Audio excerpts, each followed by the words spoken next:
Let us Orientation rise is low. as our esteemed dignitaries have arrived.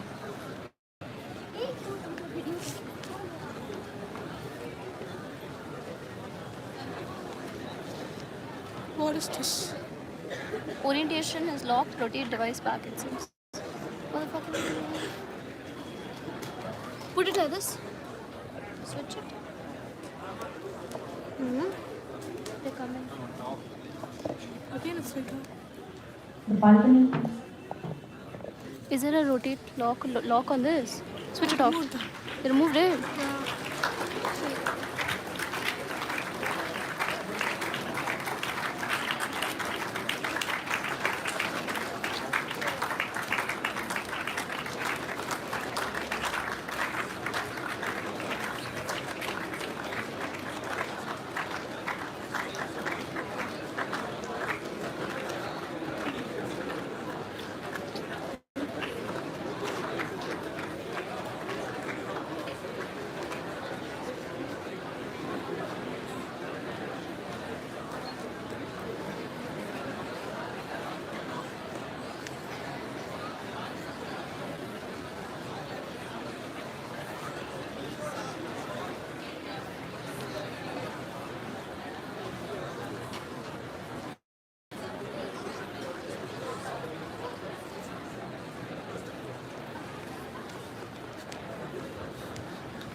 Respected guests, faculty, and my dear students, we are delighted to have you with us today at the grand opening of ICBD 5.0. We have an exciting program planned for you today, so let's get started. Sustainability is of paramount importance.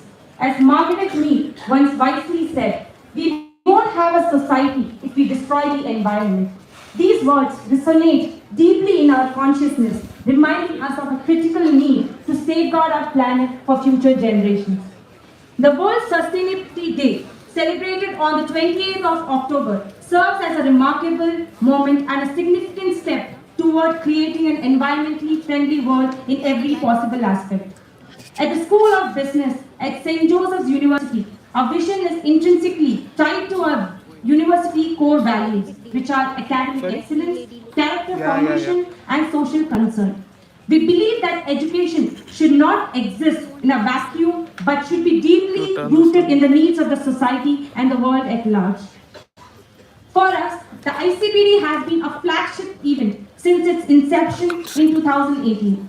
This conference serves as a platform for our students, academicians, and industry experts to come together, collaborate, and envision the key aspects of a sustainable environment.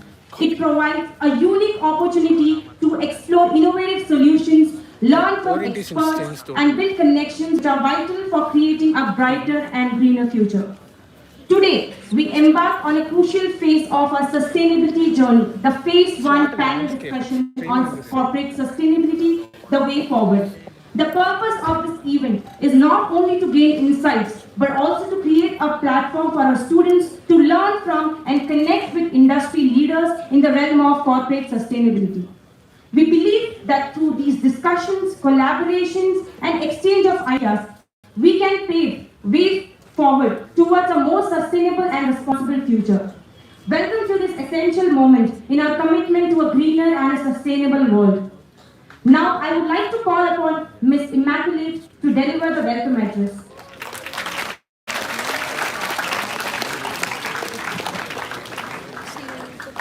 The greatest threat to our planet is the belief that someone else will save it, by Robert Swan.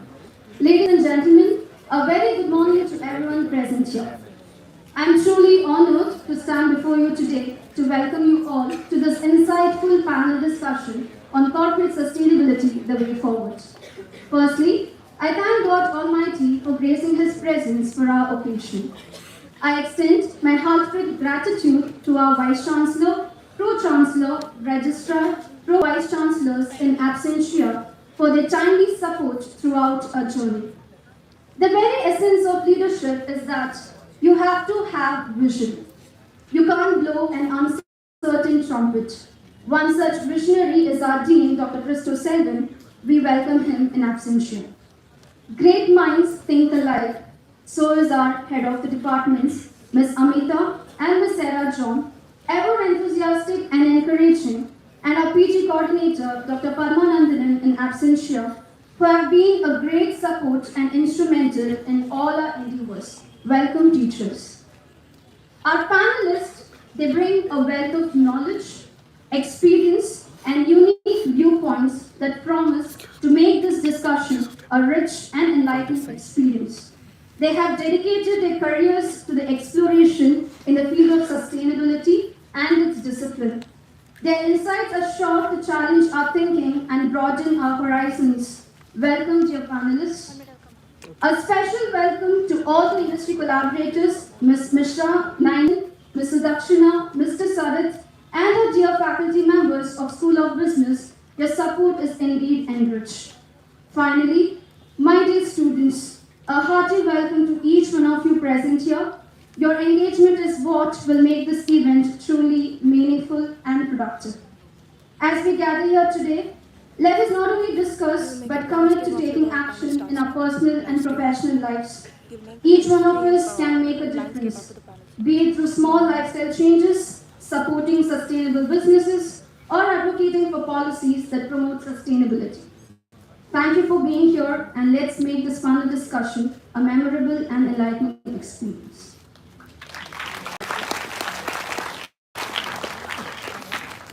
Thank you, Ms. Immaculate, for setting the tone for this event. Now we'll have an official video launch of ICBD 5.0.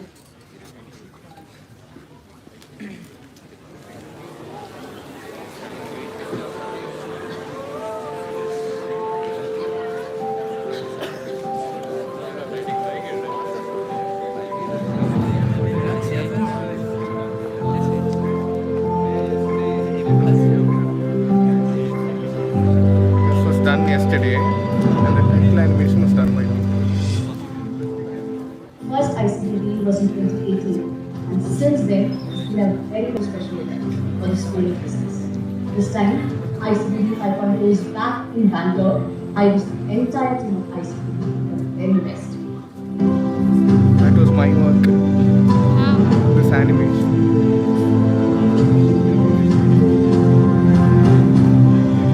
This is nice idea.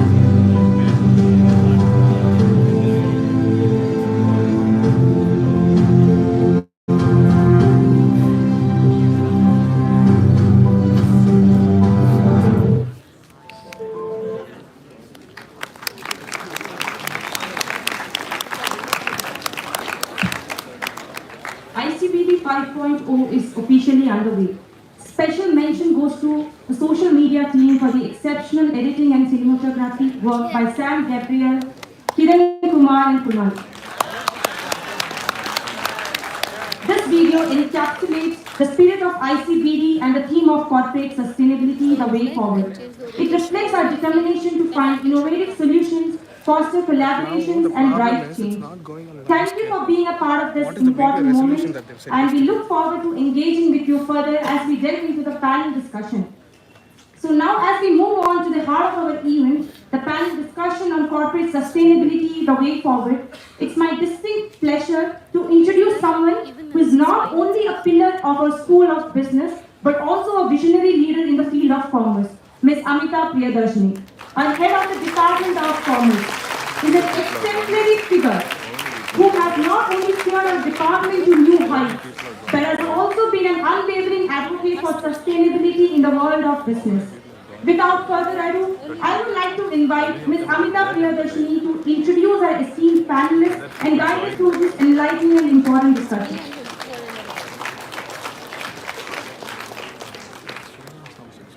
Check. Good morning, everyone. Today's panel discussion, of course, kick-starts the countdown to ICBD 5.0, and we have a very diverse set of panel members today. And the idea is to get a very, very big value add in terms of sustainability, understand the ins and outs. And it's a great pleasure I call onto the stage our 5 panelists for today. And can you please welcome them with a round of applause as they walk up. Ms. Manjunath Lakshmikantan from ITC Limited.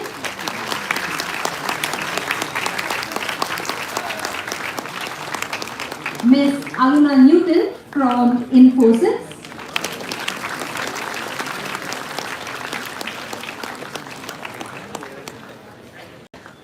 Keep the applause going.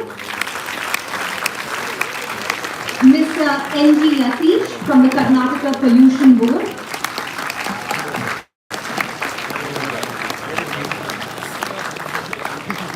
Dr. Koshi Cherian from Digitech Consultants.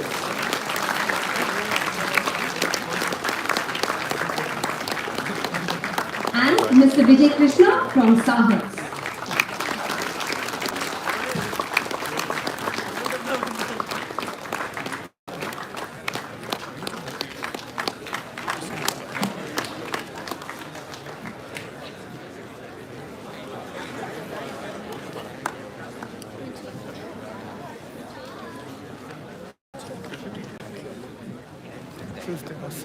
Mr. Manjunathan Lakshmikantan is the Senior Regional Manager at ITC Limited. I'll send it. He has more than years of experience in strategizing and demonstrating integral social development and business value chain link models across the southern and eastern Indian region.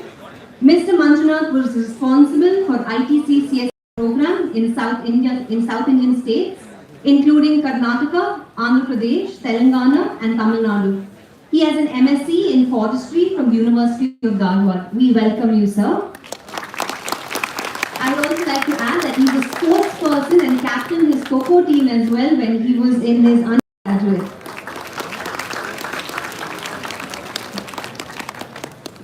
Our second panelist for today is Ms. Aruna Newton. She started her career as a cost accountant and worked extensively in the areas of sales and marketing, quality, process and systems, leadership development, diversity consulting, and ESG. Over the last 34 plus years, she has traversed many fields, gaining a rich experience and perspective across organizations, people, and functions. She is currently the Vice President and Head, Diversity, Equity and Inclusion, and ESG Governance and Reporting at Infosys. A keen sports enthusiast, Aruna has represented Karnataka in women's hockey for many years, including captaining the state team, the school, college and university team. We're so happy to have you here today, ma'am. Our third panelist, Mr. M.G. Yatish, is a Senior Environmental Officer, Infrastructure and Lake Development Cell of Karnataka Pollution Board, Control Board. He has worked in the field of environment protection for over 25 years. He has a BE in Engineering and an MTech in Environmental Engineering from Sri Jayachamrajendra College of Engineering. We are so happy, sir, that you have agreed to be on our panel today. Our fourth panelist, Dr. Koshi Cherian, heads the energy advisory firm Digitech Consultants, working on energy transition and uptake of energy efficiency and renewable energy to sustainably adapt to climate change. Earlier, he was the Director of Renewable Energy Programs at the Center for Science and Environment, Delhi. Previously, he was the facilitator and one of the founders of Alliance for Energy Efficient Economy, incorporated in 2008. As a consultant, he enabled the development of market interventions for energy efficiency and clean energy for the World Bank, UNODO, UNEP, and the Bureau of Energy Efficiency under the Ministry of Power in Delhi. We welcome you, sir, today.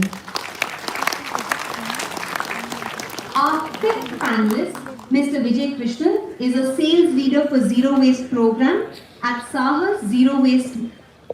He manages a pan-India team of committed sales professionals to educate and create zero waste campuses. A seasoned professional with 20 years of experience spanning MNCs, MSMEs, and startups.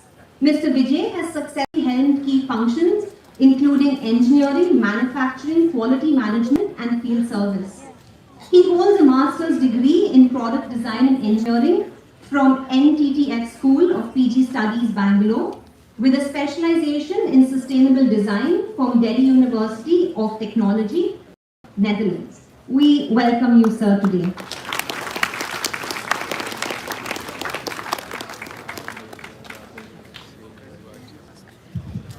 So, as we are about to begin our panel discussion, let me maybe give you a bit of an introduction into today's discussion that we have.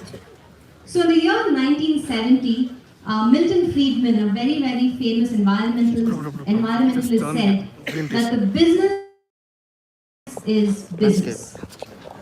What he meant was that a company should only focus on delivering profit and value to stakeholders and nothing else. Just take it on like. But since 1970 to the year 2023, so much has happened in the world. We have seen industrial disasters. Climate change today is a reality that we are living with. It's no longer something that's far away at the horizon. It's something that we're dealing with today. In the year 2023, we see the concept of ESG coming up in a very, very big way, especially after COVID, where a lot of companies were said to be more resilient if they were very strong with their environment, their social and their governance factors. Now? Today we realize that we will not make our SDG goals because we have a $4 trillion deficit unless the corporates kind of step in. And so with that, we thought of corporate sustainability the way forward as the discussion for today's panel discussion. Corporate sustainability, we look at three things: people, planet, and of course, profit. So a company that is social, ethical in the way they work, a company that protects the planet that it's working with, and a company that is, of course, gaining investor value, because that also is a very, very important aspect. So I think the question today is, what will a company do if the society around it fails? So what company if there is no society? So with that prelude, I would just maybe put the first question out to our panelists. In your view, and any one of you can maybe jump in and take this, where do you see corporate sustainability today in the Indian scenario? Yes, ma'am. Thank you so much, Amita. You know, I'm used to standing where I stand up Yeah, of course. and say a very big hello to all Josephites. Thank you so much for being here. It's a proud number. I was warned that every one of you came in very early this morning, and so we have to keep our discussions crisp and to the point. So just to spin on what Ms. Amita said in her introduction, when Friedman spoke about the business of business is to create business, he made a reference to what he called shareholder value. The language of stakeholders, which means more than just the investors, which includes your employees, your clients, your suppliers, your government, and the community that you actually serve. You know, we call it the six stakeholder approach, is what business must fundamentally focus on. Corporations which have had stakeholder in their vocabulary since inception are corporations that are actually staying the course despite the challenges of COVID, and we hope they will live on for many, many more years.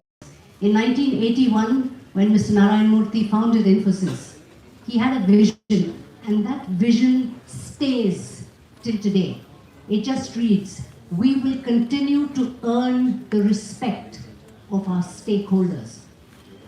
Just that one line. Everything that you do, any action that you do, does it compromise your ability to earn the respect of these six stakeholders that I spoke about? And I think that in many ways is a definition of sustainability.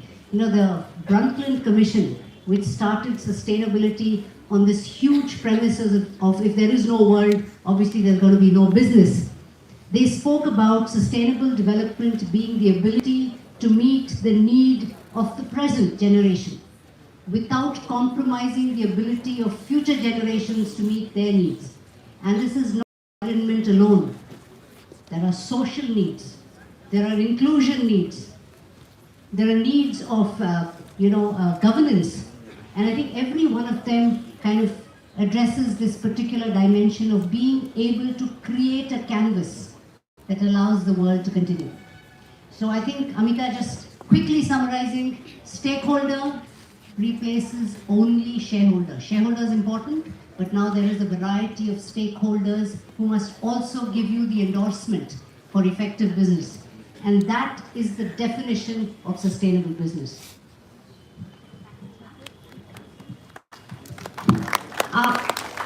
So to take from what Ms. Aruna said and now maybe throw it to you, Mr. Manjunath. Now ITC is a company that is known for its CSR activities. So how do you look at sustainability at ITC as maybe corporate strategy? Or is it just give and nothing in return? ಎಲ್ಲರಿಗೂ ನಮಸ್ಕಾರ. Thank you for actually inviting us and share our thoughts and experience on the approach which we have in ITC. The business of business is business, that's what you mentioned. But now, to be in business, you have to be sustainable. Otherwise, it's not going to continue in the same way, considering the economic, climate, and social challenges we have. ITC is a diversified business, and there are 12 verticals in ITC, and all the 12 verticals contribute to all the 3 different segments of the Indian economy, like agriculture, manufacturing, and service industry.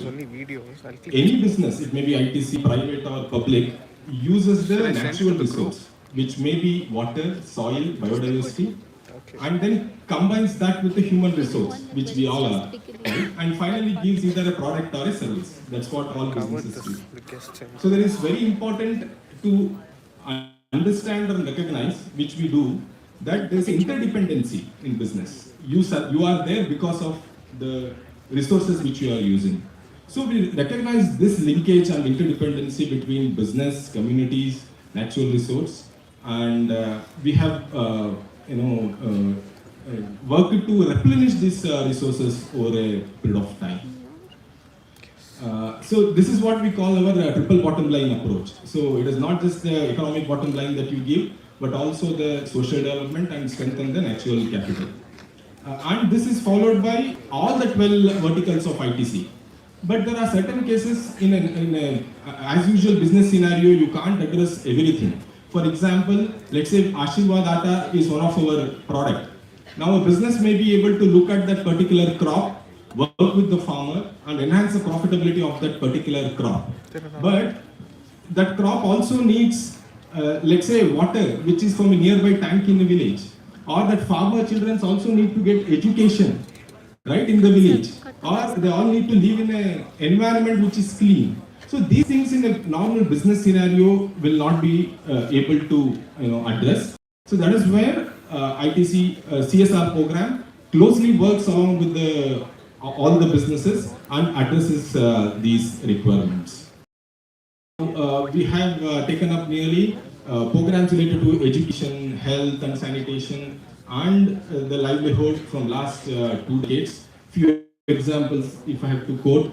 We have done nearly some 28,000 water harvesting structures. It is about restoring the village tanks, creating new check dams or farm ponds that meets the critical water requirement of agriculture and also the domestic water requirement and then the livestock water requirement. And we are adding 3,000 such structures year on year. We have done nearly 10,000 acres of plantations, which meets our raw material but also meets the livelihood of the farmer in terms of diversifying his income. And we are adding 50,000 acres year on year. And then the tank rehabilitation, which we do, the cell test used in farmers' agriculture field, which reduces the chemical input, which in turn impacts the climate change. So this reduction in input further enhances its profitability. And nearly from last 2 decades, nearly some 70,000 acres of land. This tank silt has been applied, and every year we add another 7 to 8 lakh acres, such acres. And then in agriculture, we have promoted technologies like DSR, like seed-based paddy cultivation, which uses 24% less water than a conventional paddy, or promote zero tillage in wheat, which prevents the stubble burning, which we always hear. So, and these stubbles are plowed back into the soil so that they enrich the soil organic carbon. We have addressed nearly more than 3,000 Anganwadis and schools and promoted quality education in these areas. And then skilling of youths which are 18 plus but have not been able to continue their education, so skill them and place them in formal employment. More than 1 lakh we have done till date, and we are keep on adding 10 to 15,000 year on year. And one of the most vulnerable section of the community is the women-headed families in rural areas where they don't have people who are single women-headed families who don't have males who are supporting them. So these women are identified through a participatory rural appraisal. It will be generally 1% of the whole village population, which is difficult to identify itself. So through a community-led approach, they are identified, and then over a period of next 2 years, hand over them, support them financially, support them in training, capacity building over the next 2 years, so that they can come out of the extreme poverty which they are into.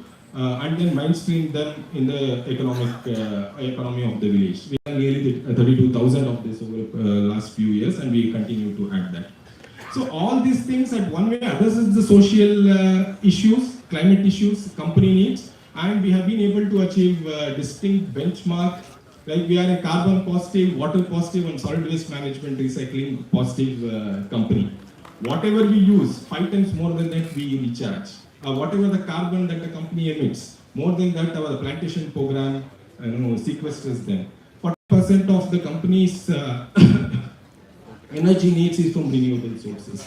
So this approach has really helped us to be where we are. One of the key components of we being here is the partnership which we have been able to establish. We look at partnerships in 3 different segments. One, the knowledge partnership which we have with universities and international organizations like IUCA and IWMI, IAC in Bangalore, or Tamil Nadu Agriculture University. Many such institutes who actually give the technology which has to go on the field. Okay, so that is one section. Second one is we have partners of nearly 880 NGOs across the state, across the country, who help us in implementing the projects which I just explained. The third component is the partnership which we have with the governments, farming partnerships on various thematic areas ranging from water, early child education, financial literacy, or drought proofing of watersheds. So a scale comes only when we work along with the government, because they are the major player in this work. So yeah, this is how we are currently addressing the sustainability issues.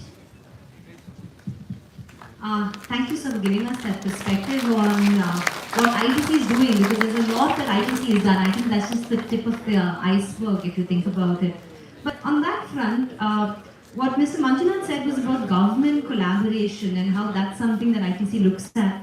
And so I'm just wondering, Mr. Yatish, because you're representing the Karnataka Pollution Board here today, what is your take on maybe corporates collaborating with government in order to make things more sustainable, to look at, let's say, pollution control, especially in a city like Bangalore, because we have a lot of problems. I think Bellandur Lake, and that's all through rapid industrialization that's taken place. So how do you look at it with the corporate connectors, they say?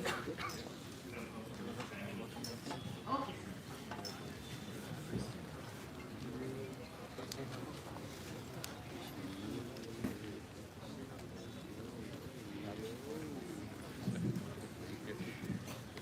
ಎಲ್ರಿಗೂ ನಮಸ್ಕಾರ.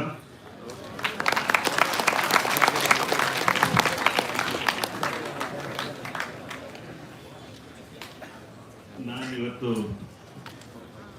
ಇಲ್ಲಿ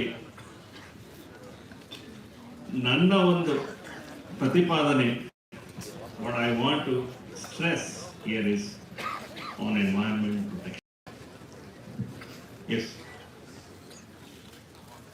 Corporate sustainability. Corporate sustainability do have many facets like ethics, social, cultural, economical, and environment.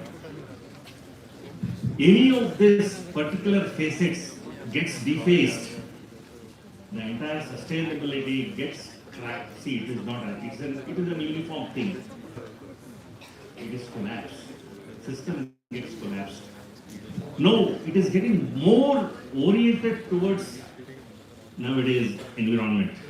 You're all from Bangalore. You know how sustainable is Bangalore? Have you ever thought of? Have you ever thought of how are we sustainable? As far as water consumption is concerned, are we water sustainable? No. Are we sustainable as far as waste management is concerned? No. Right? See, my view is like I repeatedly stress on you have to delete the word waste from your dictionary. There is nothing like waste. Everything is a resource. Until unless you treat your waste as a resource, your sustainability will not work. It is a self-oiled engine actually. If you adhere to that particular thing, sustainability simply getting moved and it will be all right. I'll give you one classic example. Of course, we are working with various stakeholders like industries like ITC, Infosys. They have done a wonderful job as far as corporate social responsibility is concerned. Maybe in developing the lake, maybe in developing other social responsibilities, construction of school buildings, imparting education, giving study materials, things like that. We also stress on those corporate people to look into this because they have a responsibility there. And it's a defined responsibility. Yeah, before coming to that, I would like to stress on because, see, I am standing before you with this mic. If I am provided with, the program is going to end at 12:38, right? I can till 9:30. It will never end. It will never end. You want me to speak on green crackers? You want me to speak on POP Ganeshas? You want me to speak on wastewater treatment and reuse? Lot of things. But everything is connected ultimately towards sustainability. For example, one simple example I am going to throw that. A question mark. See, you are all from Bangalore. You are all drinking water from where? Kaveri. Right? Yes. Have you ever thought of that from what distance it is getting pumped? 100 kilometers. 100 kilometers. And to what height it is pumped? What height it is pumped? 500 meters, 500 to 600 meters, because Bangalore is situated 700, 800 meters above mean sea level, right? 500 meters, every day it is getting pumped. And you are happily consuming that water, enjoying that water, and discharging that water, forgetting everything. Yes, my job is over. I am getting enough water for my cooking abilities. I can take bath, I can anything. You are abusing that water. Have you ever thought of water as a resource? Yes, once it is getting wasted, the day is not far off. You have to drink your own wastewater. That is happening as well in Bangalore. I should be thankful for those people who are staying in a group of community in one of the apartment complexes You are in the live stream. and villa complexes. They are drinking their own wastewater. Not a single drop is let outside, and no BWSSB connection. They are entirely dependent on the borewells. They are taking the water from the borewells. They are consuming that. Whatever the waste that is likely to be generated or getting generated, it is getting treated, primary, secondary, tertiary, and quaternary treatment. And again, that water is reused back and pumped back to, and they are consuming. They have 120 borewell recharge points. Yes. Sustainability. On the media team group. They are harvesting the power through the sunlight. The borewells, they are recirculating whatever the solid waste that is generated. Ethically, they are converting. See, if every community, every individual, if they think like that, in that direction, I think attaining sustainability is not a great deal, because we need that particular thing in our life. If not for us, for the coming generation. So, if I'm allowed to speak, nobody else will get a chance to speak.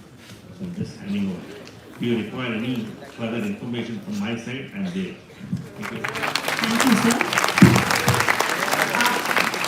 So what Mr. Rakesh had actually spoken about is this concept called the circular economy, where everything that we create, it completely gets recycled and there's zero waste. And if anything, there are a lot of people who are pushing towards that. Now, I'd just like to ask you, Mr. Vijay, because you're from Sahas Zero Waste, is that realistic, this idea of a circular economy where there will be nothing wasted? And as Mr. Yati said, can we eliminate waste from our dictionary completely? Thanks for this wonderful question, Mr. Meeta. And thanks, sir, for sparking the thought of waste as a resource. Because if all waste is indeed a resource, then we can indeed eliminate this word. But then we have to have some sanctions from the company board or who are the registrars of companies to change our company name. So then it would become Sahas Zero Resource. So then we'll get there. We hope to get there very soon. So all of us, like at Sahas Zero Waste, it's a 10-year-old company as a private limited, but it's got a 10-year-old heritage as an NGO as well. Before Vilma and a few others who were with her transformed it into a private company, so that then we can actually provide services to corporate and institutions and organizations where the impact, what we could generate, is much more. And it's indeed true that all waste can be a resource, but there should be a proper source segregation. And that's when I was actually walking into the campus, I couldn't take my eyes off some of the dustbins around, just to see whether the segregation is in good place. I think it's fairly good, but can be better probably, especially getting wet waste away from dry waste is very much necessary. So I think all of us have got a responsibility. In Bangalore, of course, it's or maybe even in whole of Karnataka, it is much better than other states compared to the level of, what do you say, the awareness and implementation is much better than other states. But as a whole of India, we have far way to go in terms of resource recovery. So I think companies like ITC, Infosys, we have a lot of other companies who are actually promoting it in a very good way. They live their talk and walk their talk, and they've been doing it for years. It's not just now, but when ESG has become kind of, as you said, it's become more of a buzzword now. but these companies have been doing it for a long time. But there are a lot more other companies. If you see just a list of companies in India, like you just take maybe even the 1,000 BRSR companies. We'll come to that maybe later. But this is the list of top 1,000 on the stock exchange. So if you take those, how many of them are actually walking the talk, and how many of them can really stand up and put their right hand to their heart and then say the truth in terms of what they're doing about sustainability.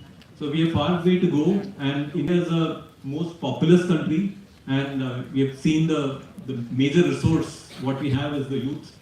All of you sitting here in this auditorium, and there are a lot more contribution what we need to make, and I come to a quote what I think there was some discussion about working hours, which Mr. Narayan Murthy actually referred to, and it sparked a kind of discussion in the Twitter and other things. I don't follow too much of social media, but in the paper. But I feel that as Karma Yogis, all of us have to kind of contribute. Otherwise, we'll never reach the target of this 2030, what we have, this net zero targets. We'll never reach unless all of us contribute our bit to it.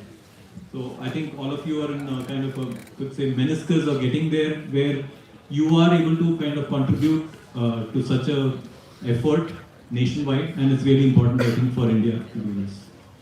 All right. Thank you, sir. And kind of get from there. So we've looked at a Bangalore perspective, and you're saying we're doing pretty well in terms of Karnataka as a state.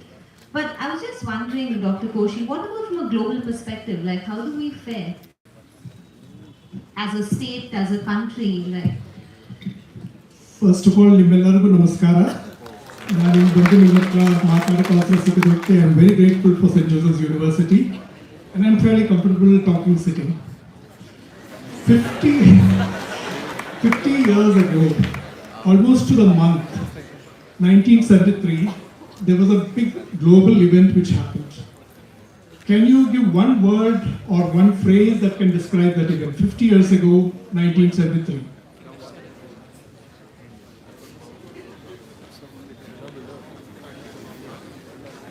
Well, what I wanted to do today is to trace back the history of our sustainability, why it became a crucial point.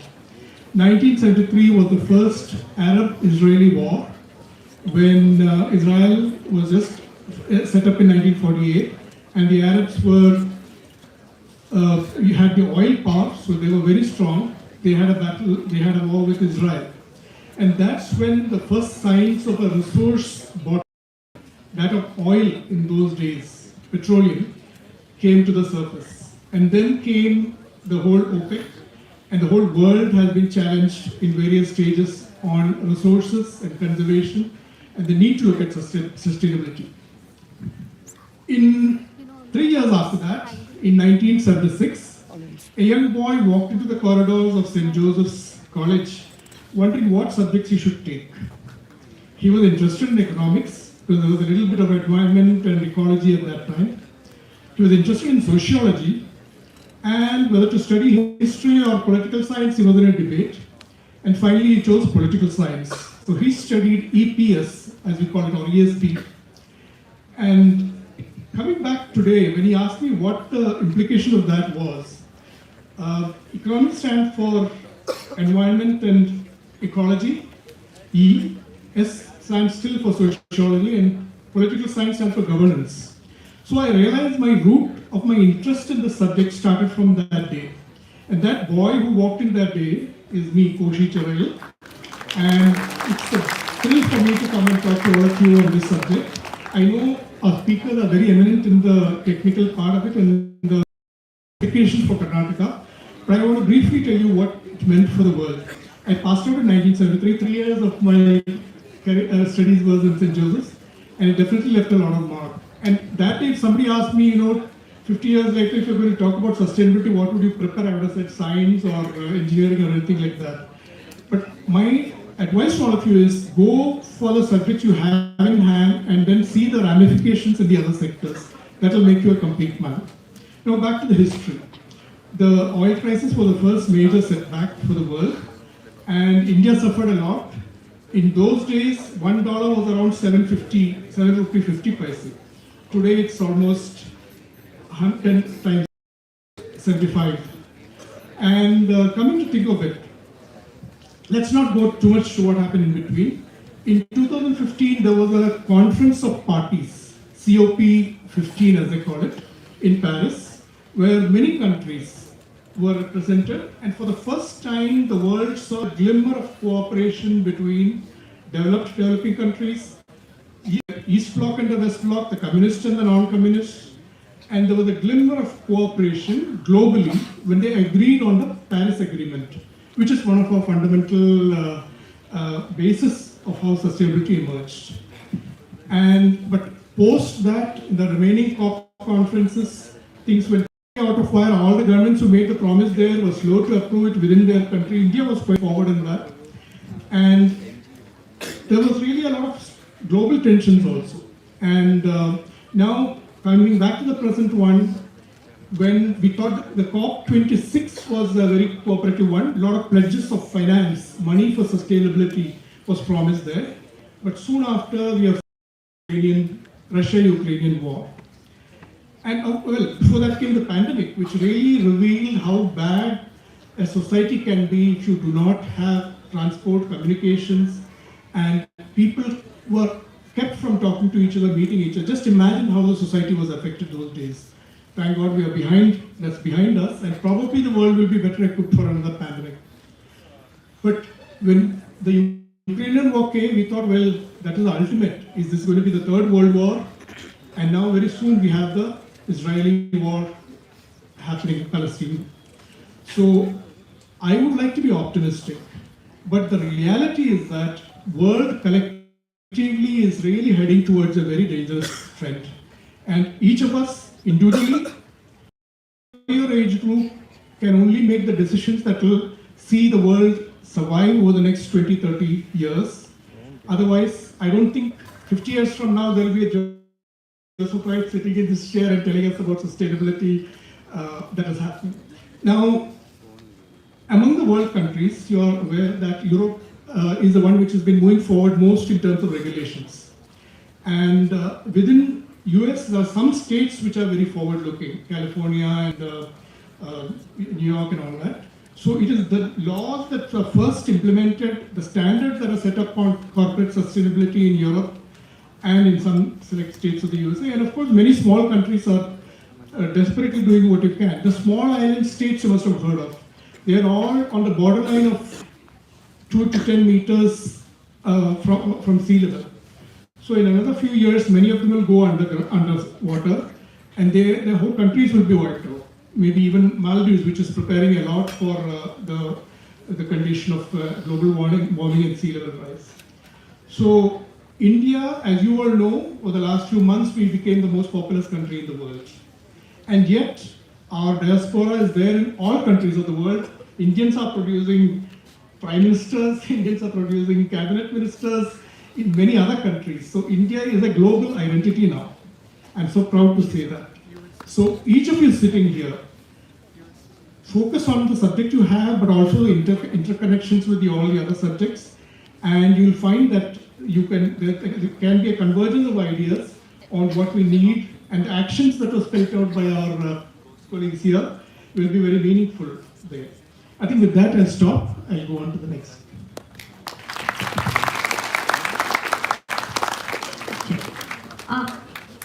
So when we looked at your perspective, you said that of course Europe has a very, very stringent system in terms of the kind of regulation they have in terms of sustainability. And Mr. Yatish, I was wondering, what about our government stance? Are we ramp up regulation, or is there some sort of yes, we have a point. Yeah, we need to have like our regulation system has to work, and we are that is looking at public-private partnerships, like some sort of inclusive regulation. Like, we cannot go on with a stick. Actually, stick is there, and we need to have some carrot as well. So inclusive development, inclusive regulatory perspective, like we need to know everybody. Otherwise, system will not function. I take your point, sir. So, sir said, don't put the stick like that's regulation and say you have to do this. Instead, wave the carrot at our corporates as well. And I'd like to ask you, ma'am, does ITC, does Infosys look at sustainability as a part of strategy? Is there some benefit that you feel that the company gains from it? Or is it just charity on Infosys' part? What's the idea? Yeah, I will answer that, Amita, but I just want to kind of take on from what Dr. Yatish said. Absolutely. He said it so well. You know, India is a country, and I'm also a very proud Indian, where you need a policeman at the traffic light. You agree with me? You have the traffic light, everybody can see green, orange, red, but you need a policeman to regulate it. What happens when you reach the traffic light? You look quickly to see if there is a cop and just dash past. So I think he made a reference to inclusive regulation, but I think there is also the onus of society to stand up and do the right thing.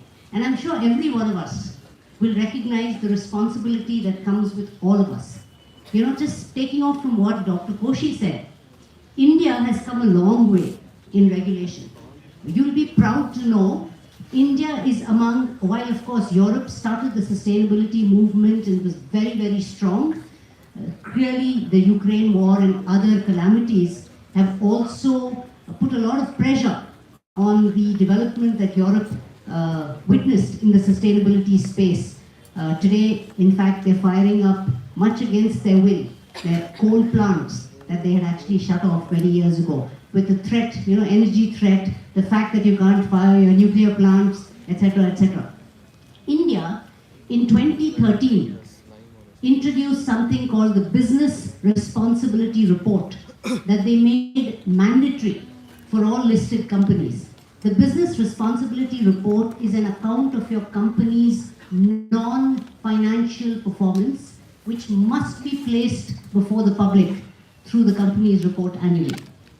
Today, India is among the few countries in the world, I think maybe even the first country in the world, that has mandated business responsibility and sustainability reporting as integral to its financial results. So you should be very proud that India is making some great strides in managing and regulating sustainable and responsible business. Today the world is also listening to our voice on standards. We've contributed to the GRI, we've contributed to a number of global standards, and that's a huge area of opportunity. If some of you are looking to get into, how do you help organizations manage this piece?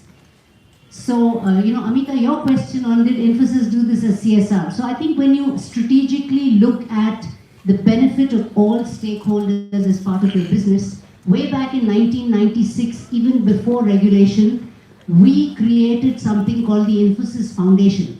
Today, the Infosys Foundation works across the areas of education, health, rural development, destitute care and art across the world, contributing more than $50 million US every year through these kinds of spends across these sectors. And now we've worked about 27 years.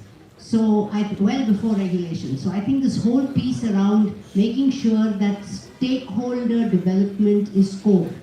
We've launched something called the Infosys Springboard. The Infosys Springboard is available to every citizen of the world, free of cost.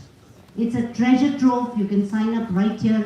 You can Google it up, Infosys Springboard. Just sign on and you can digitally skill yourself. There are more than 20,000 courses available free of cost. Today, this investment is actually helping governments and communities across the world. It has about 8.5 million learners worldwide. We're looking at a 10 million plus target by 2025. So in 2020, Amita, we launched something called Infosys ESG Vision 2030. We did it in 2020, and you know, it was at the time the world was struggling with the idea of COVID. We were also struggling, but like Dr. Koshi said, I think we're optimists. We have to look at a world beyond COVID and say it will happen. And we said, let's look at 2030. What happened for Infosys in 2020 was Infosys became carbon neutral 30 years ahead of the Paris timeline. Yeah, the world recognized it, and we received the United Nations Global Award for Change in 2020. But we said, what do we do next? And the commitment we made was we will launch an ESG vision, which has very strong environmental, social, and governance targets. It's available in the website. We report against that each year. So another big area of work is working across the ESG dimensions for Infosys. And as part of environment, we've said we're going to be zero waste to landfill. So we have what's called campus certification zero waste to landfill. We have today about 30 million plus square feet of LEED Platinum certified office space. These are highly energy efficient office spaces. You know, you will be wondering, why is Infosys making such a big deal about carbon when we are not a manufacturing company? You know, we're a services company. But we recognized in 2011, when Mr. Chris Gopalakrishnan was the co-founder of the United Nations Global Compact, he said, we must make a commitment that will make the world stand up and take note. And he said, Infosys will become carbon neutral in 2020. I remember when he came back, we had no idea where to start. So he sent us off on a tour of India. And he said, go study all the old palaces, mosques, temples, structures. And I want you to study what makes them maintain ambient temperatures despite the weather. And they don't have modern ACs, they don't have any modern technology. What makes them so efficient still after thousands of years? And that became a huge effort that we took up at that time and went on to this carbon neutrality kind of goal. We said that we will reduce our electricity consumption. We have a lot of renewables. We have reducing per capita electricity consumption. Plus, we do a lot of work with carbon offsets. So today, the built environment, you know, buildings like this are important for education, important for industry. But did you know buildings contribute 40% to global greenhouse gas emissions and consume more than 30% of the world's global energy? So if you don't build responsibly, you're creating a bigger problem. And that's the reason for Infosys' focus on ensuring energy efficient, not just buildings, but campuses. Today we are signing up, and Sahas is actually, zero waste certified, true certified campuses for zero waste. There's a lot of work that Dr. Yatish also mentioned about making sure that you're able to recycle and reuse your water. So we have zero waste campuses. But what is interesting that we've done, how many of you have traveled on the elevated road to Electronic City on Hosur Road? Many of you? Have you heard of it? Okay, Google it up. So this was a project that I took up for Bangalore City in 2007-8 and delivered for India the first elevated road on the national highway. This particular road cut down our travel time from 90 minutes previously from Electronic City to about 7 or 8 minutes if you're breaking the speed limits. Yeah? So, it accelerated that, but it also created a huge fillip for industry to kind of progress and grow. So I think the point that I'm trying to make is there's a lot of work for all of us to do together, and we went on to create something called the Industrial Township. I was telling Dr. Yatish, please visit us in the Industrial Township, because it's not enough if only Infosys is doing all this good stuff.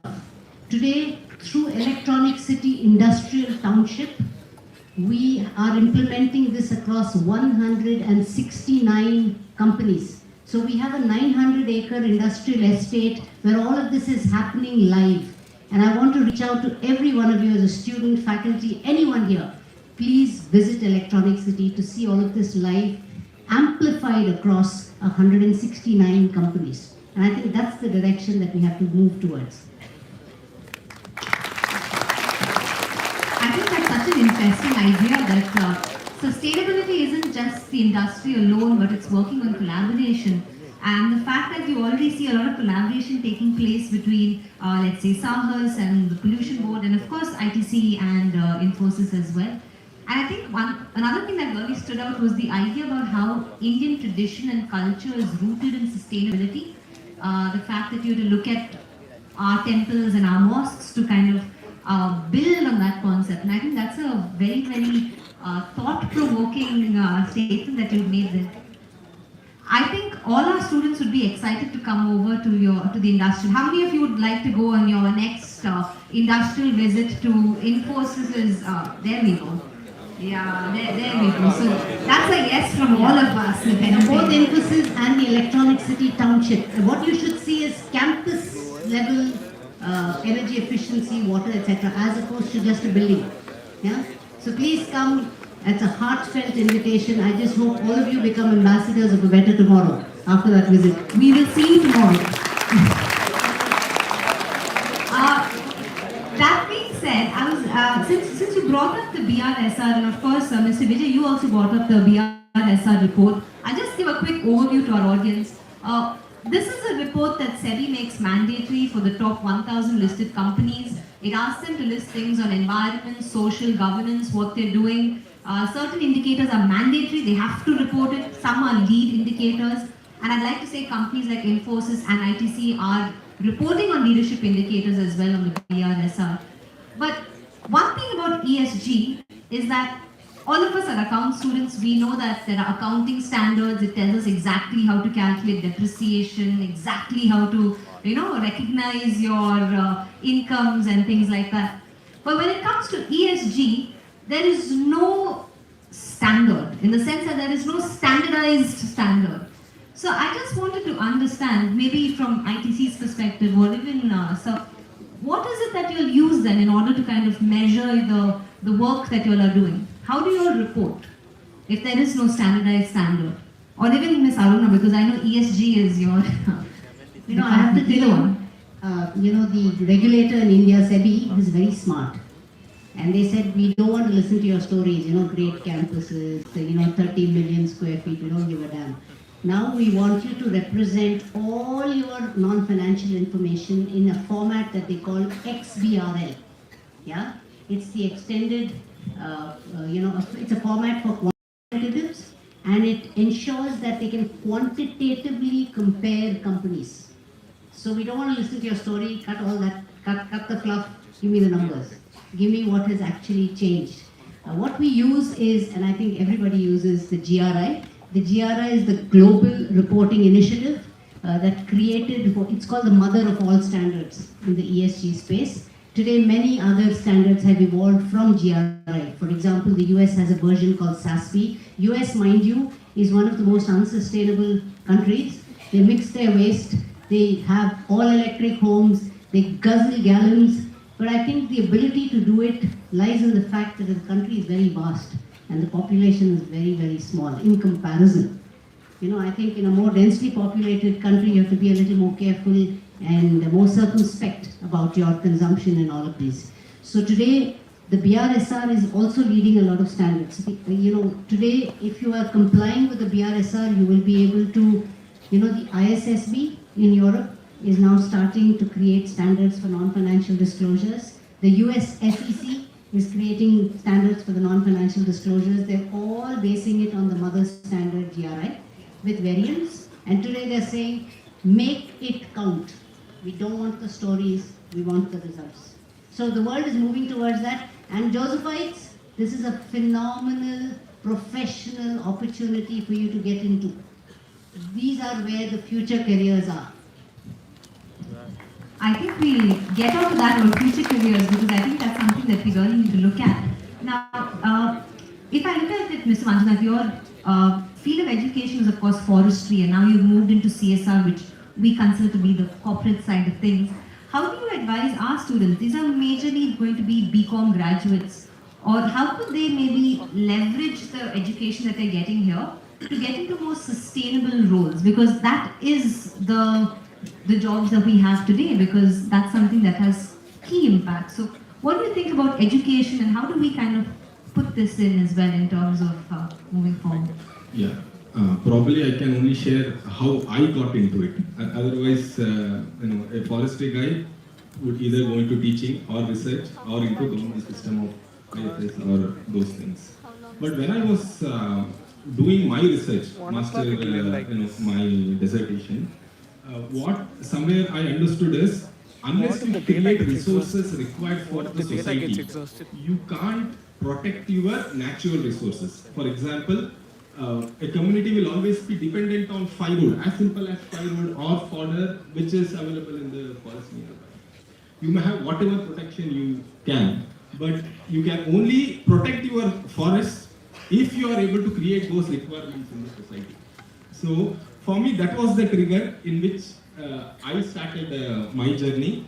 Whatever is required to the community, you will have to create it in the society so that the natural forest can be there. And then during your college days, generally, you always think of where do I go after this? That is a major question. So I would advise subject, technical knowledge are all one aspect, but what is your interest? Like the way which, for me, what I share, that interest is something you will have to dig. For that, you will have to go around, look at the situation, maybe on waste management, which Sir was saying. How is that, just the waste management, source segregation and decentralized management can address a lot of it, but it's not happening. The water related issues, the water which we consume, probably rainwater harvesting and using it has some of the solutions. So look at around your place where we live, have enough exposure to rural areas, and from that experience and from your core knowledge of the subject, by the year end, by the time you complete your course, come out with your own thoughts, what is that you want to do. If you are sure of that, I think that itself will lead to whatever other positions you want to do. Yes, ma'am, go ahead. Just adding to what you said so well, in 2004, Gartner is a massive research firm that does a lot of benchmarking. Some of you might find careers in Gartner. Gartner did a study in 2004 and they asked this trick question to the audience. Can you tell us if the future is going to contain people who are going to be generalists or specialists? How many of you think the future belongs to generalists? Just put up your hands. You have only two choices, you have to put up your hands, one or the other. Right. How many of you think the world belongs to generalists? Yeah, one person, Sarah. Okay, how many of you think the world belongs to specialists?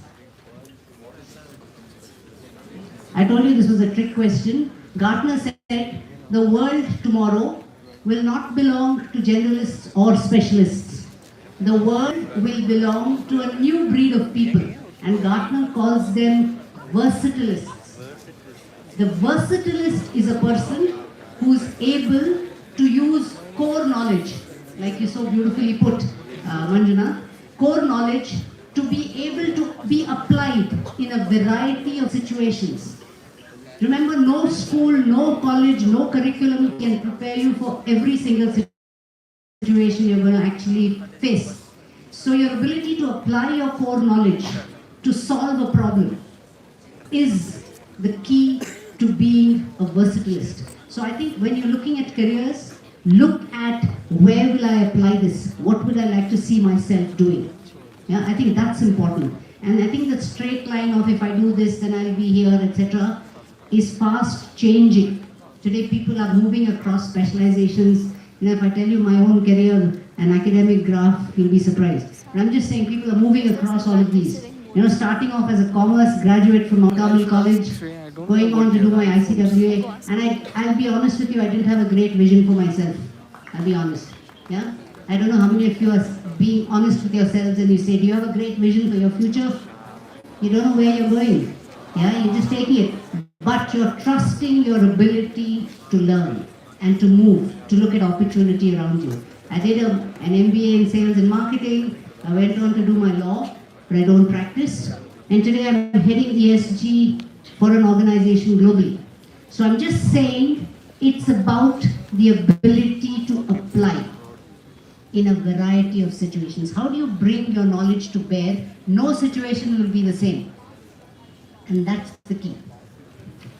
I think that if you look at all our panelists, one thing is very, very certain, that it's passion that drives each and every one of them. Whether it's passion towards ESG, towards your core interest in forestry, towards zero waste management, Of course, now I can't say waste management anymore, towards resource management, because Mr. Yatish has convinced us that there is no concept of waste anymore, so it's just resources. And I know we're slowly running out of time, but I had one question I'd really like the panel to answer, and then we'll open it out to audience questions as well. See, for a giant like Infosys and ITC, of course, they're very seamlessly integrated sustainability. They are, if you think about it, they have the first mover advantage. You all were doing it even before it was a thing, and that's very clear. But if I was just to wonder, Mr. Koshi and Mr. Vijay as well, if you could just tell me, is it sustainable to be sustainable if you're a small business? Are there costs involved? This was a very, I kept thinking, why should a question like this be in this session? But I realized one has to really justify what that we are expected to do. What is it that we are expected to do? Coming to think of it, I mentioned about 2013, but 2009, the government of India had released national voluntary guidelines on what companies, which was not mandatory at that time, as an indication of what companies could do about sustainability. And in 2013, it was at the Ministry of Company Affairs, and that time Sachin Pilot was the minister, and I remember attending the group where he was talking about the law for the first time. What it really means, CSR, Corporate Sustainability Reporting, and what it really means that over a period of 3 years, the company has to report its profits and net profits.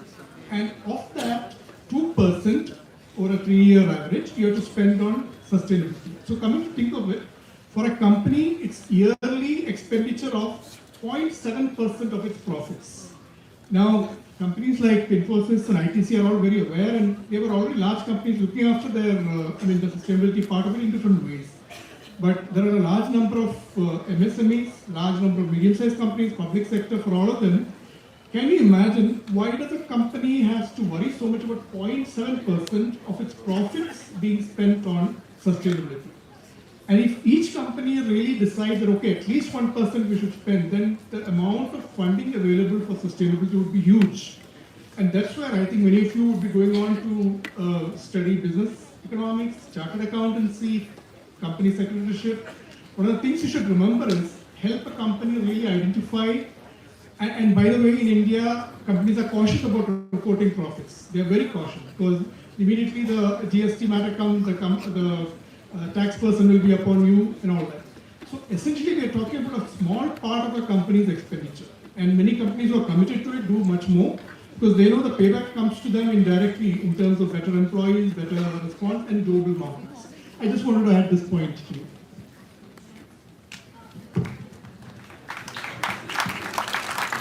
That's a good point, Dr. Koshi. I think it was very good question. Can sustainability be sustainable for small businesses?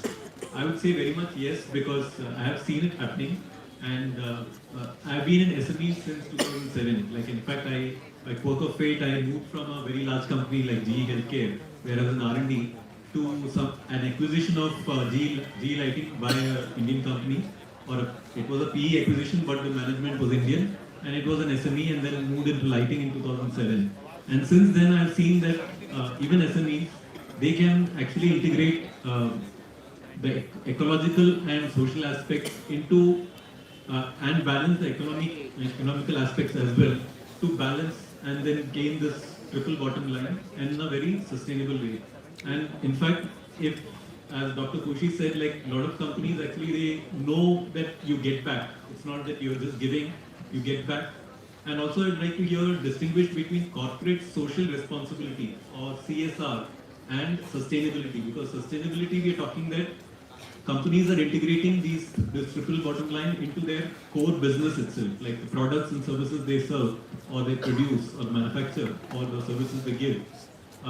So this is one part where they're actually walking the talk every day. So even actually for SMEs it makes economic sense, as Dr. Koshi also pointed out, when you're in a profession as maybe a CFO or a decision maker as a manager of finance, you have key decision making powers in terms of refusing or accepting some project what your sustainability team brings in. So your understanding of these core concepts is very essential, and also to see through the smoke screen. There are a lot of smoke screen around this whole thing. And also depends on that how well the knowledge of your sustainability teams are. Like when you, especially I'm talking about smaller companies, they got very limited resources. I was the jack of all trades in my company earlier, but of course I had a good education from Delft University in Netherlands. So I have done the sustainability program in 2001 to 03 when sustainability was not yet known in India. So I came back to India and unfortunately had no opportunities in sustainability. Went back to design and then found my way through and finally came to SAHAS now after 20 years.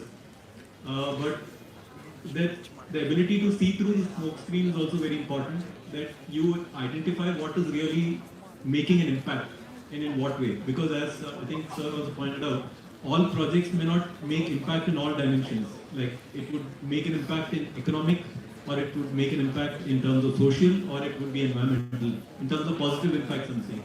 So you, at least you should be able to weigh your balance or calculate these impacts and see what projects actually you should probably sanction. So this is where probably the students, maybe as I said sometime before this panel started, maybe in another 2 to 3 years time frame also you might be in a decision making capacity, at least in small levels, or in terms of decisions on projects regarding sustainability. Thank you, sir. Thank you. I'd like to thank all our panelists. Can we have a huge round of applause for them? We now open the discussion to our students to ask any questions, and I think we have mics also passed now. Is there anyone who would like to ask us a question? If you could raise your hand. Yeah, we have one question right in front. Could we maybe pass the mic on to her, please?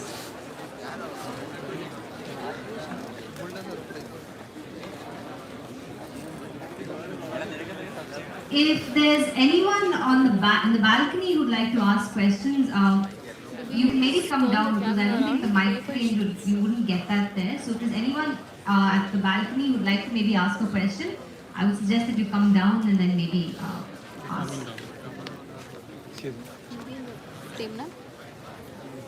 Honestly, cannot see also.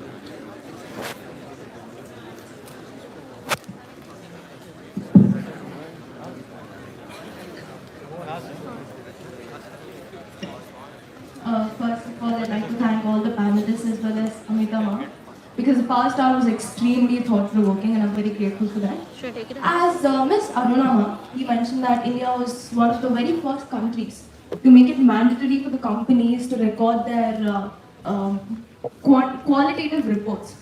How do you think, or what formats companies follow to make sure that the public, for example, the layman, to understand what the company is doing in terms of corporate sustainability? Yeah, so thank you so much for that question. The government is very smart, I told you. They're giving you a format.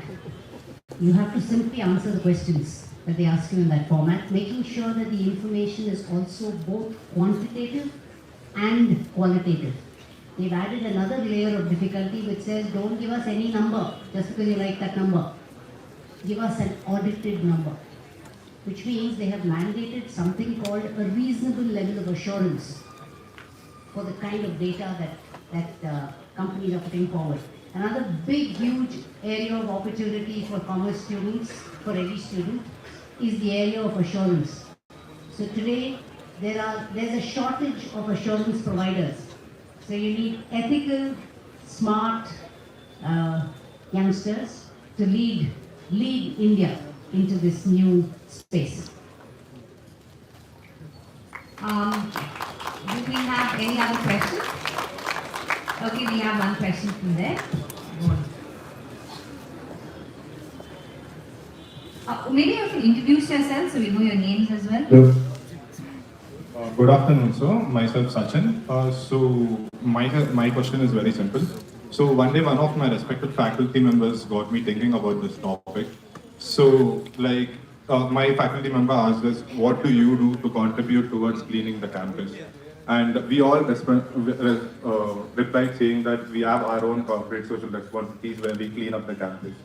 My teacher asked me one simple question. Who's manufacturing the bottles that you throw on the road? Who's manufacturing the bottles that you throw in the classroom? It is the big MNCs, right?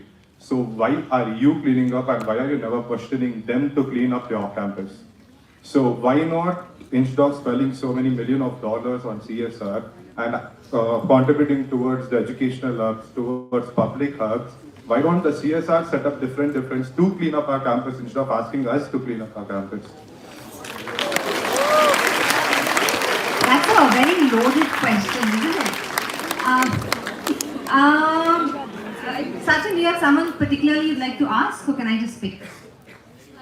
I can pick because I'm his teacher apparently. So, yeah, go ahead, sir. Question of Sachin.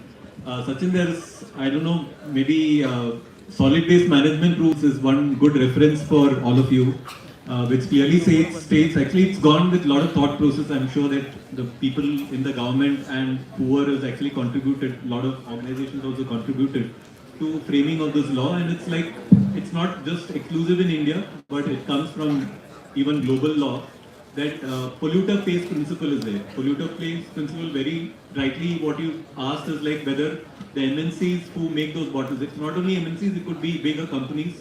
Maybe if it's a soft drink bottle, could say it could be any Indian or foreign manufacturer who's selling soft drinks in India. But finally, we are buying that as a product and consuming it. So that responsibility when you're buying that product actually transfers to you. Like personally, if it is a single individual or like an organization, like suppose you, instead of using glass, I appreciate this very, very well that you are not used plastic bottles here, just glasses, that's very nice. But if suppose there were plastic bottles here, after consuming, it becomes the responsibility of the college or the university to responsibly dispose or recycle it. So that right actually or duty transfers from the corporate or the producer to you, but also there is something called EPR. So as Madam put it, like Indian government has been kind of very proactive and smart enough, and Mr. Yatish also pointed out, so regulations are made very smart now so that it is actually tied down. So there is a responsibility of individual, as you as an individual, the responsibility of the university as an organization, and also the corporate who funds the EPR. So they are supposed to collect 100% of, like suppose 1 ton of plastic packaging is put out in the market, they have to collect 1 ton at the end of the year and convince KPCB or the respective SPCB that they have done it. There are a lot of data chain, like what Madam said in terms of assurance.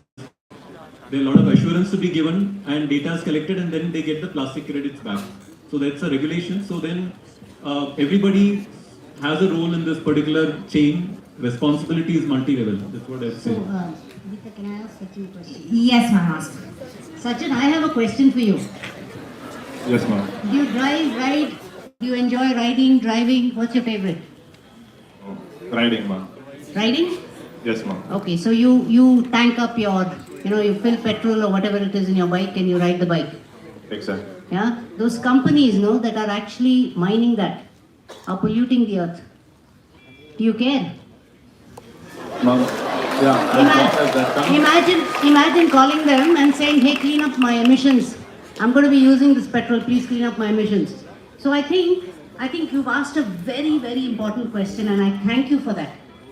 It just so happens that everything we consume, every single thing that we consume has a footprint. And therefore, it's important for us to become responsible about that footprint. What tends to happen is people feel that, hey, why doesn't the government have a rule, yeah? What's the rule? Okay, from tomorrow all the bunks are going to be closed. Till when? Forever. There'll be a massive lawless situation in the city, right? Yes, ma'am. So I'm just saying, whatever it is, I'm just using petrol as an example, you're talking about bottles. Vijay said it so beautifully that there is the multi-layered responsibility. Mr. Yatish said it in his presentation, where he says Bangalore is heading towards a future where we will be forced to drink recycled water. Many countries in the world are already doing it. Okay, my mother, before she passed away, she said, oh my God, I wish I don't live to see that day. Culturally, you don't want to have anything to do with wastewater. So I'm just saying, every one of us, however harmless it is, pollute the earth every day. I think the question you asked brings to attention how mindful we can be of the choices that we make.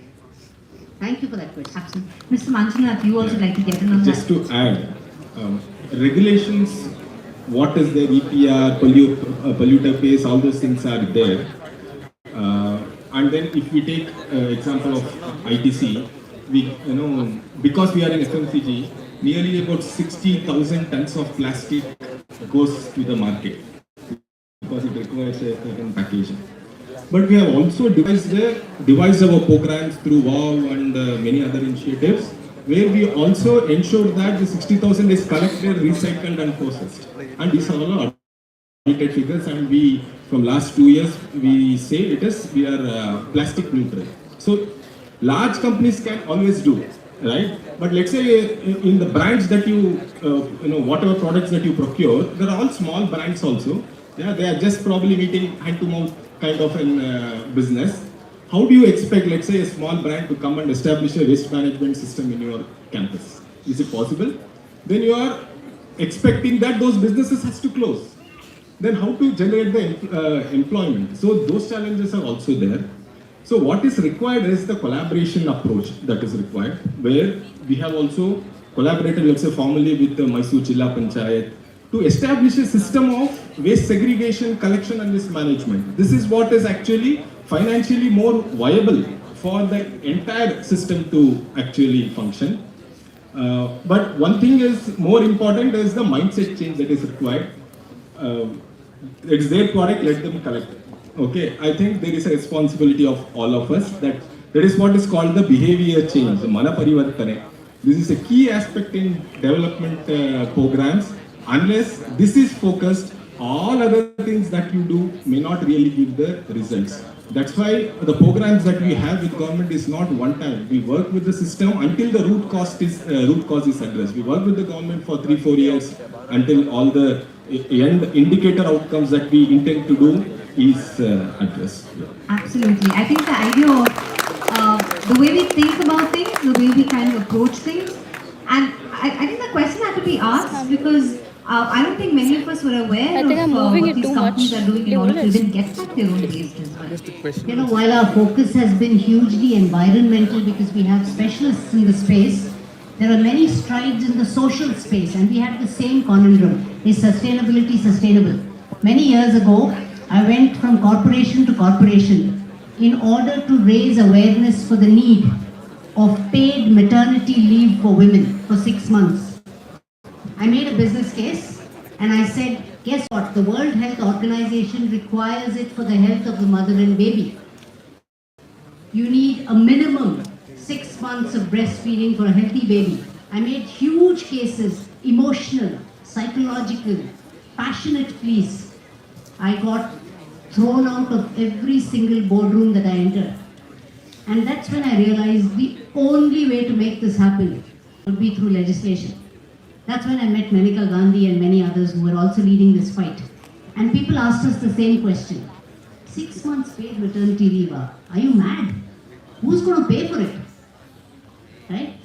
And then World Bank, and I'm saying this to commerce students, World Bank published a research report which said if India improves the participation of females in the workforce by 10% at that time, the GDP would increase by some phenomenal number.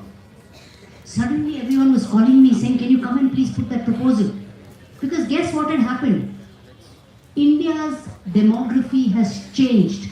And if you study the education demography of India, today you will find, and this is another very, very interesting piece of news, we have almost 50% in every batch, every discipline graduating every year. Can you imagine? You have almost 50% women graduating, post-graduating, masters, whatever your doctoral programs. There is no way a country can ignore 50% of that talent base. It just went through Rajya Sabha and Lok Sabha like that. Yeah? So I'm just telling you, when you have an idea, and today, people ask me this question, Anita, So you introduce the Maternity Benefit Act. Today India has, compared to even the US, which doesn't have a formal maternity leave, yeah? We have 6 months paid maternity leave, irrespective of the sector that you work in. People ask me, has it improved women's participation? It will take very long to see those kinds of changes. But these are the behavioral and cultural changes that create the possibility. Absolutely, I completely agree with that. Yes, sir.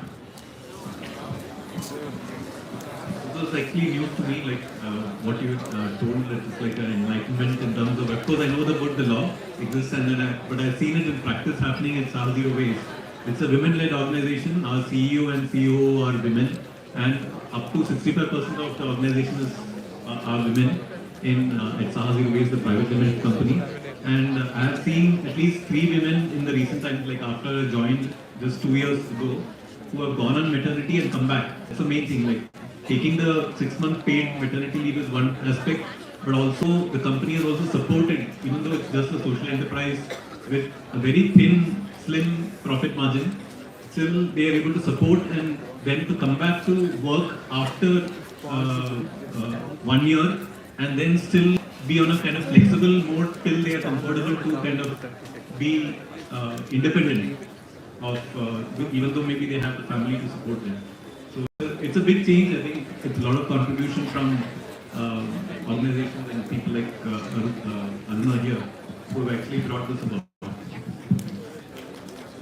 So just to add to that, that would be the social element of ESG, where we're looking at employee benefits and kind of looking at improving the work environment for them. And of course, diversity also is definitely being touched here when you look at something like maternity benefit. I wanted to ask one last question, but I think our panelists are very, very busy individuals, and it's with they've actually I'd like to thank all of you for coming today. Busy schedules, and you've been here with us. And so I won't give the audience another chance to ask a question, but I know you all would like to, but if possible, if you could maybe catch one of them when they're like trying to make a beeline towards their car or their vehicle, you'd be able to. One more. Okay, Chandni, shall let you ask the question. One last question.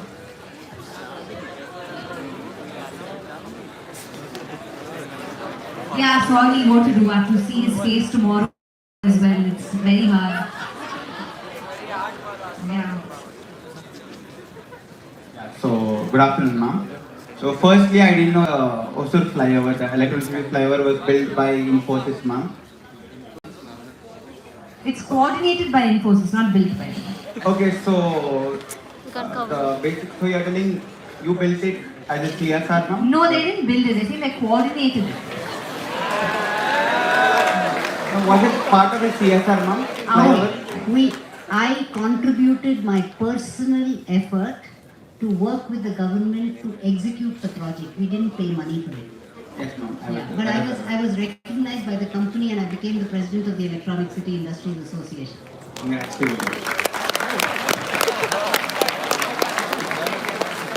Okay, one question quickly. No, he will give the mic because he said as someone who I overlooked and.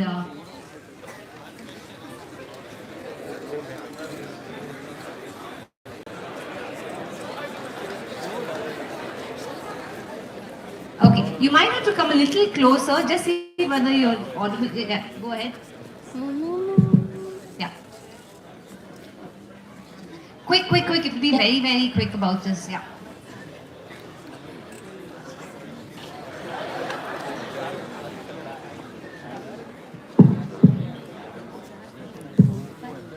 For your time. So I have a question and a follow-up question. It's really short. Was there any noticeable difference towards sustainability, like in a positive way during COVID? Okay, maybe Dr. Koshi, if you'd like to take it. Her question was there any noticeable change to sustainability during COVID and after? So did COVID have any impact on this? Certainly it was written about quite a lot, that pollution levels came down, and even globally it was felt because most all countries were affected by it. There are good reports on that. but we can't wish for more pandemics in order to cut down our pollution. Once the pandemic were over, we have bounced back to the high consumption and high emission of CO2s and pollutants again. Match the two. How do we make ourselves more responsible in our day-to-day living? That is a key point. So is it fair to say that if we, let's say communities that are not affected directly by COVID, let's take IT, is it okay for them to go ahead with the lifestyle they had during COVID? Would that be helpful to sustainability? Let's say, can we have online classes? Would that help? I'm going to take that question. Online classes are a very great platform, and it did of course give a lot of our students opportunities. I understand online classes means lesser carbon emissions because you're not traveling, and there's a lot of benefits, okay, to online education. And we as teachers, of course, we adjusted to it, and then we said, okay, I mean, we're liking it, but then the problem is your seniors are also here. They wrote letters to our college, to our university saying, please bring us back. We hate online education, we want to come back. And then we realized that the education you're having here, it's not about what you're studying, it's also about the interaction that you're having. So maybe for the IT as well, and maybe other companies, of course, online systems would definitely work. It would cut a lot of costs, be very efficient, I agree. And maybe it would also increase efficiencies as well. I'm not disagreeing with that. But maybe at the end of the day, we're losing human interaction, and that kind of makes it a lot more meaningful, I think, when it comes to both work and education as well. So I think that's my 2 bits about it. Yeah, I'm just saying you're right. We didn't become more efficient. Also consuming a lot of electricity and energy at home. We're slipping into poor lifestyles. Health became a very big issue. Do you know the biggest diseases during the pandemic? Diabetes and hypertension among the youngest population. So I think the piece around physical activity, energizing yourself, man is not a social animal for no reason. You need to have interactions, you need to learn from each other. So there has to be a balance, which is why we've gone into what's called a hybrid working model, where you can actually choose to alternate between working from home and office. We're hoping it will be more productive. Just I want to add.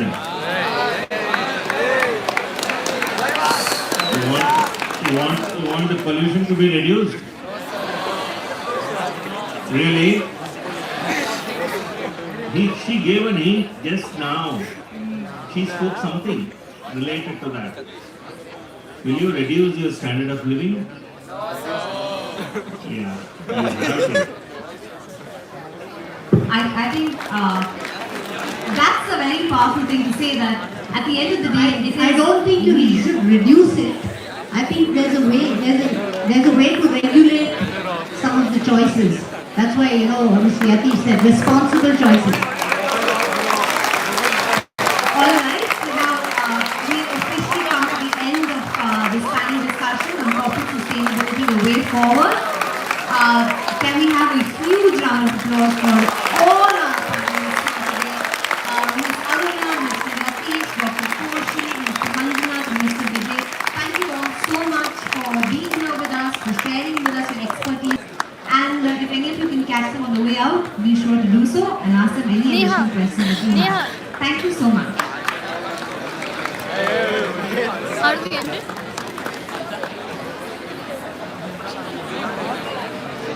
What a thought-provoking discussion it was. I hope you all liked it. Yes or no? Yes. So, we are truly grateful for the wisdom and the expertise that's shared by our distinguished panelists and the moderator. However, as we transition to the next phase of our event, it is now time for our esteemed dignitaries to graciously step down from the stage. Next part of it. Hackathon videos. Okay, I honestly have to leave though.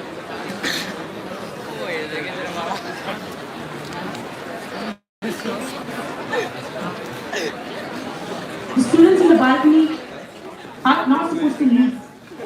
Please sit down.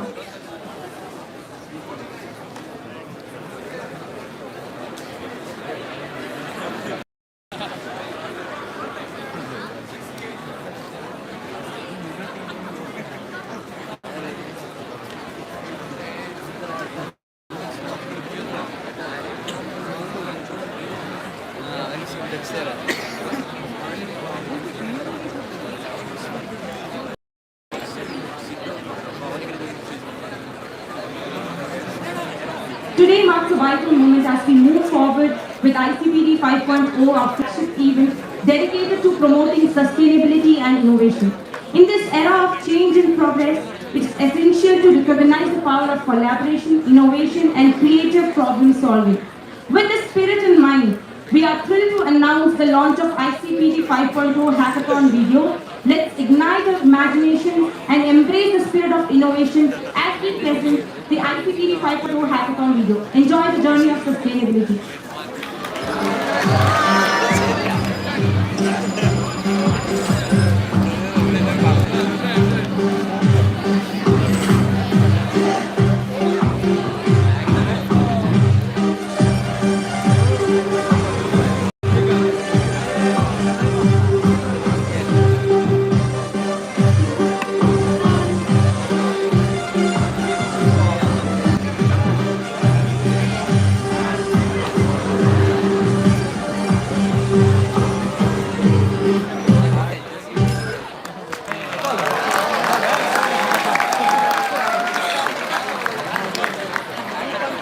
Now for the brief of hackathon and the question and answer session, I invite Ms. Dakshina to the stage.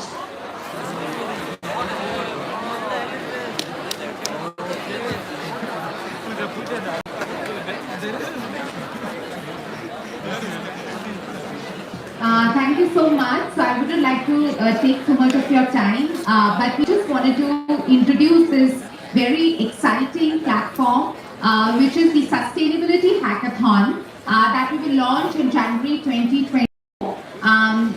As a run-up to the ICBD 5.0, and we request your participation in this.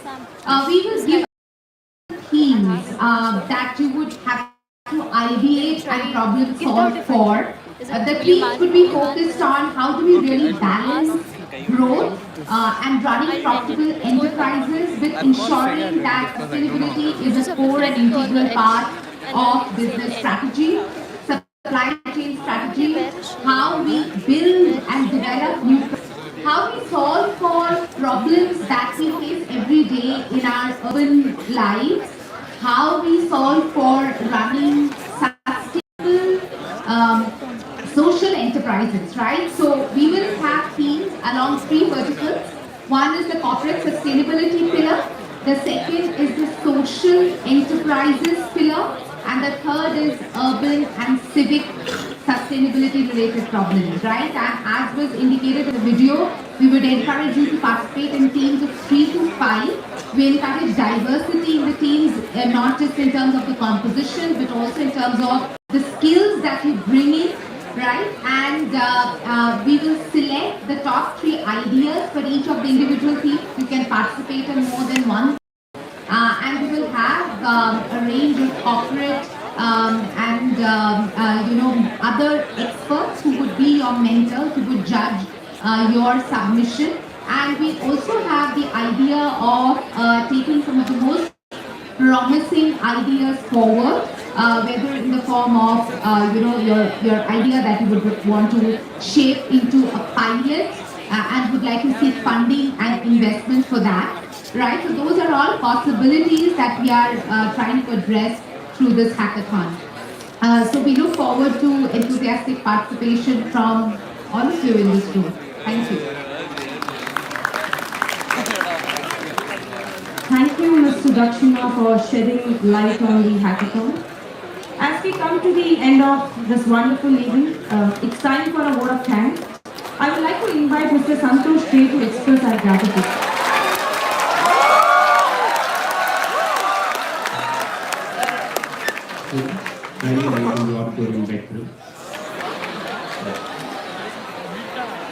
Give thanks to the Lord, for He is good, for His steadfast love endures forever.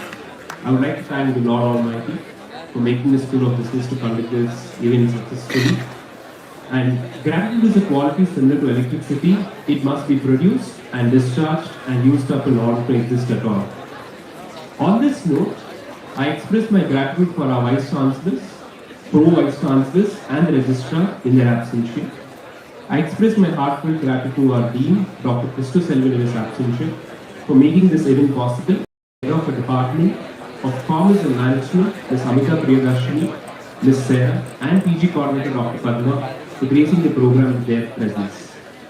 My heartfelt thanks to moderator, Ms. Amita Priyadarshini, and the panelists for such distinguished and intellectually stimulating thought process and sharing their experiences about corporate sustainability.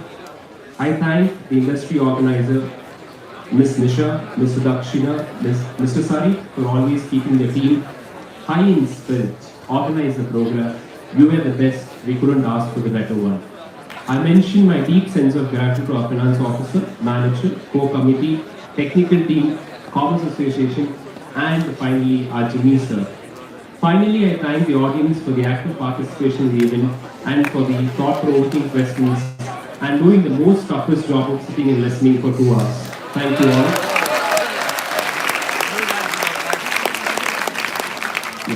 Now we would like to rise upon our feet as the dignitaries take leave.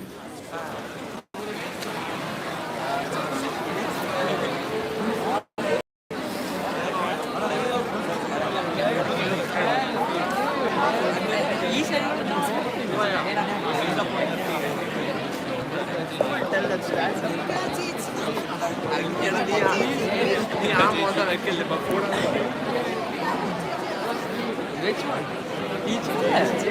I didn't know smash him. Teacher. What are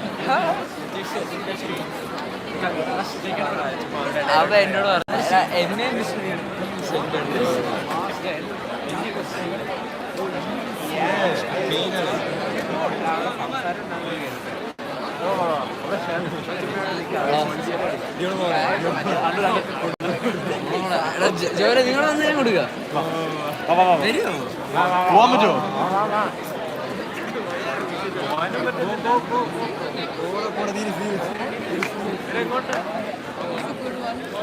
Thank you. You there in the group, no? Yes. Rav, you there in the group?